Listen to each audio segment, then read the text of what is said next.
Before you list your home, ask yourself, do I have a real plan for what's next? Selling your home in Chicagoland. Here's how to do it the right way and walk away with the most money in your pocket.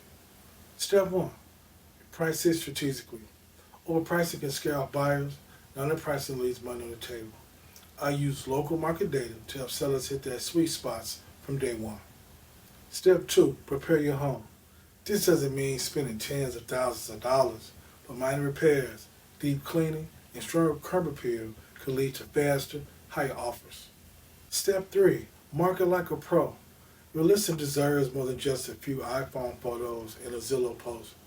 I invest in professional photography, video tours, and targeted digital ads and put your home in front of qualified buyers. Step 4. Negotiate with confidence. From handling inspection requests to multiple offer situations, I have sellers protect their bottom line while keeping deals on track. Step 5. Know your next move.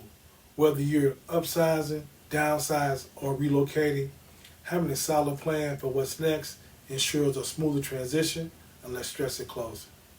Selling your home the right way means being prepared, informed, and supported every step of the way. Question for you. What's your biggest concern about selling in today's market? Let me know in the comments. And don't forget to like, share, and subscribe for more real estate advice that actually helps.